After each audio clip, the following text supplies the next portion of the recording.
What's on, ladies and gentlemen? My name's Ross, I like games, and today, well, I'm actually having my first week off in literally years. My wife said I had to, and like most things in life, my wife is right. Don't tell her I said that, she's not going to watch this video, so she's never going to know I said it, but she was right.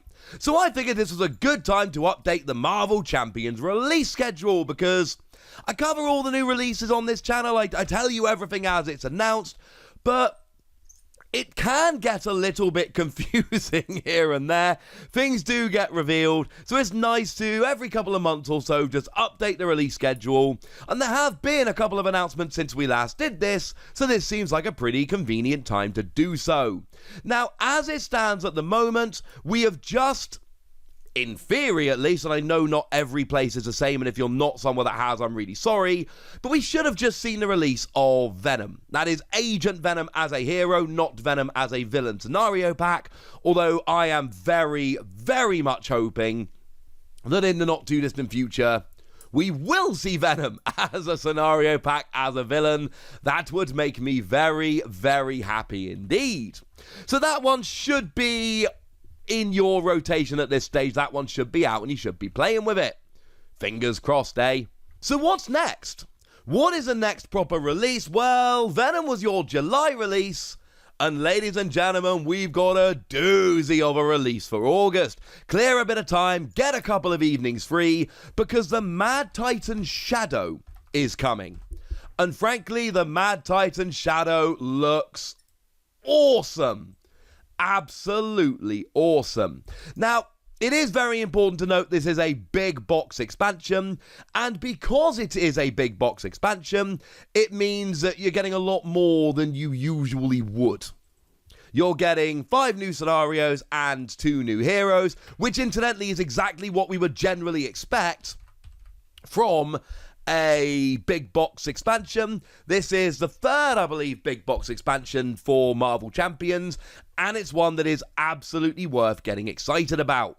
Now, in terms of heroes, we are getting Spectrum, Monica Rambeau, and the hook of Spectrum basically is energy. So, for instance, we've got things like Gamma, which gives you +2 attack, and when you change this form, you deal a damage. And when you are in alter ego mode, you turn all your energy form upgrades face down. But when you go into hero mode, you choose a face down energy and then you flip it face up. So essentially what you're doing is flipping between different energy forms as is appropriate. So Gamma, clearly the one if you're going to be attacking, but if instead you want to be thwarting, you'd go for Photon, which gives you +2 thwart, and after you change to it, you remove 1 threat from a scheme. It's a different way of playing, and it's honestly one that I can definitely get behind. It seems like an awful lot of fun. Although, to be honest with you, it really does seem like Adam Warlock is the more exciting of the two. And again, that's not to say anything bad about Spectrum. Spectrum looks fun. Spectrum just doesn't look like Adam Warlock. Now, there's an awful lot going on here, but you must include an equal number of cards from all 4 aspects when you make the deck, which is clearly opening up some cool deck building options. But you cannot include more than 1 copy of any non-Adam Warlock card. So again, deck building really going on here. You can remove statuses by discarding a card from your hand in alter ego form. And in hero form, you may discard a card from your hand, but if it's aggression, you deal 2 damage to an enemy. Justice, you remove 2 threat. Protection, you heal 1 damage from an ally. And leadership, you give a hero +1 thwart, attack, or defense. And defense, all 3 of them, for the round.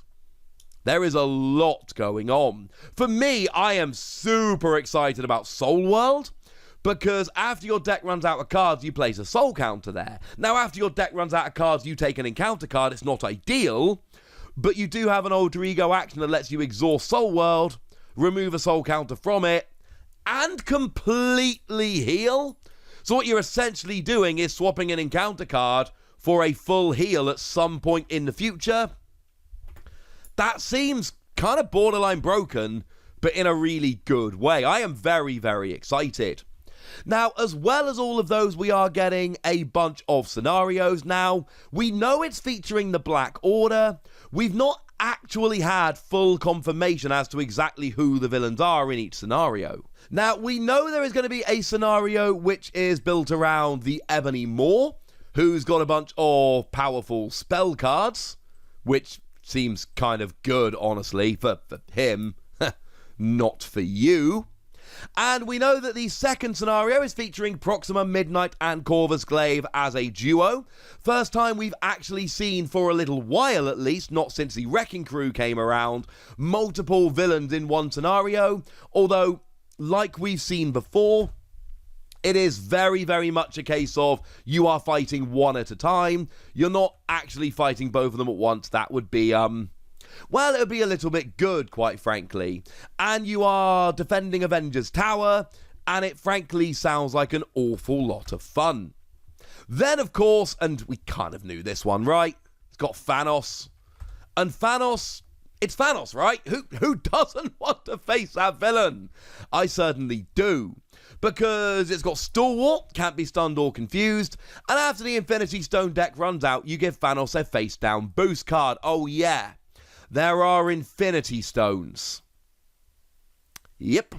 Oh, and also, and I love this, the scheme here, Balance the Scales. We've only seen the A side at the moment, but when it's revealed, each player shuffles their discard pile into their deck and removes the top half of their deck from the game, which obviously was always going to be a thing with Thanos. Then we've got Infinity Gauntlet, which resolves the special ability of each Infinity Stone, and it seems like it's going to be a pretty full-on thing, but this is good.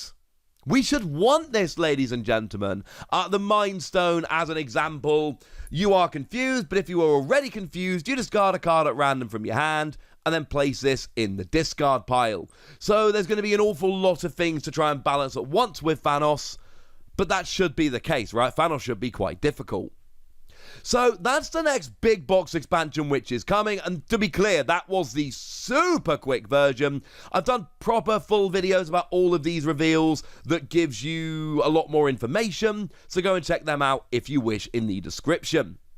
Now, the next confirmed hero pack after that doesn't actually have a date, so I'm going to say tentatively in September, we're getting Nebula.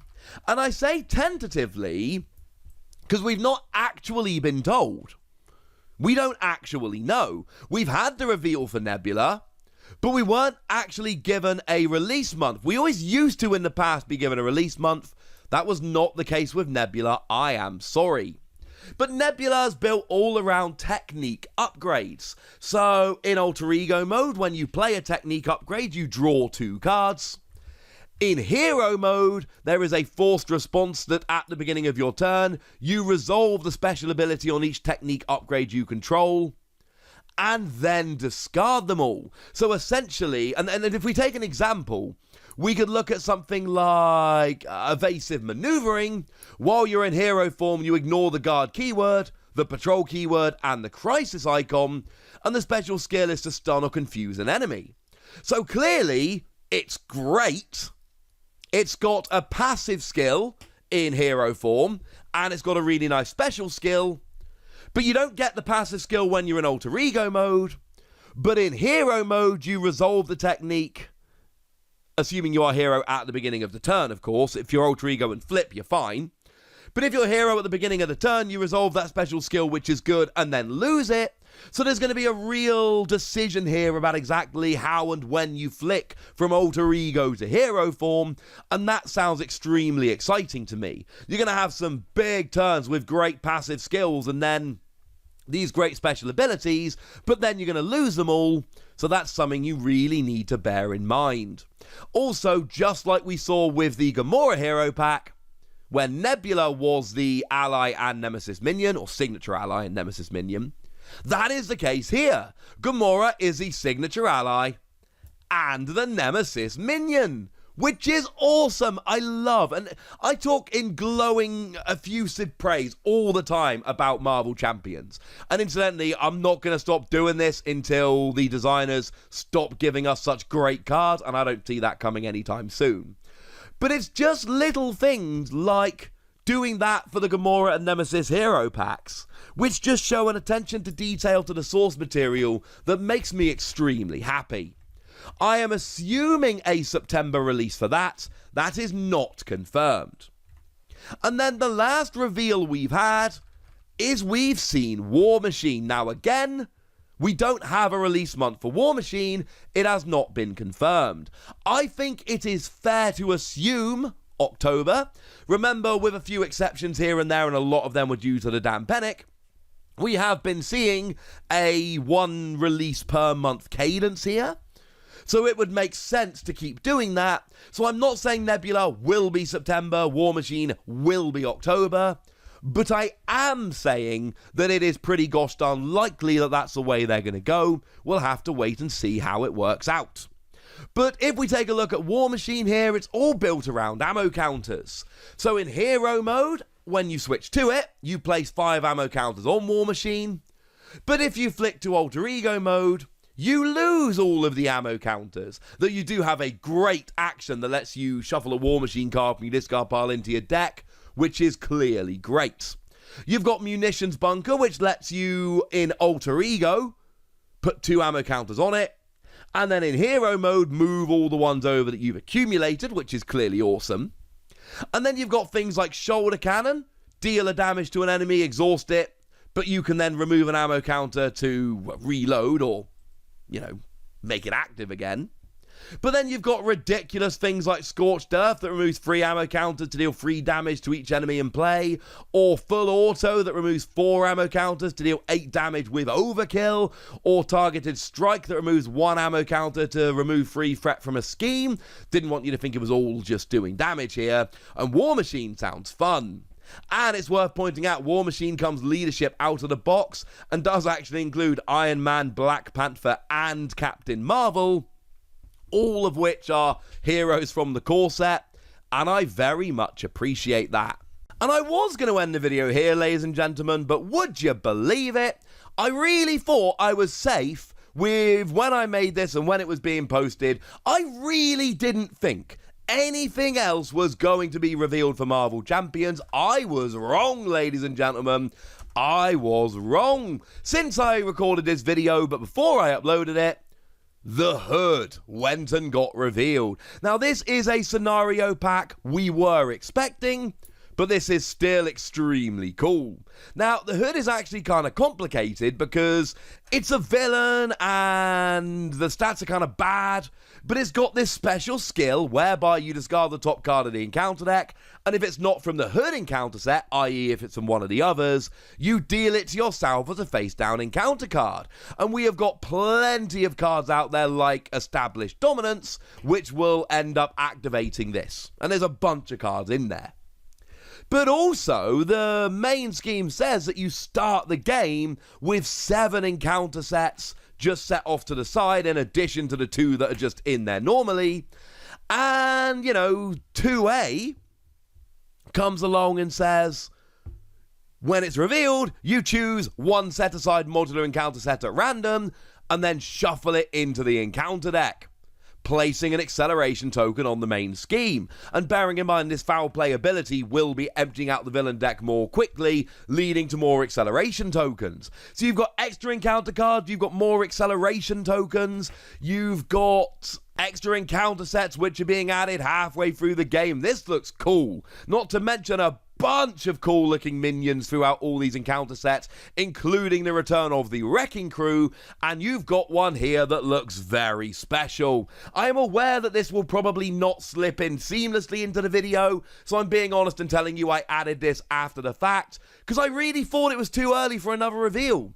Turns out it wasn't. The release date we have for the moment for this is fall. If we assume 1 set per month, then I'm kind of thinking this is going to be a November release, but that is not confirmed. I am predicting November. We do not have confirmation. We've just been told it's coming out in the fall. Okay, back to the video now. Now, those are the releases that we have confirmed. There are no other releases which are confirmed. Let's be super clear about that. We have, however, seen listings for Valkyrie and Vision as hero packs. But the thing is, they're kind of confirmed. Now, they're not confirmed, but we have seen this leak from the Organised Play Kit, which has War Machine and Nebula, which have been confirmed, Thanos that has been confirmed, and Valkyrie, which was leaked.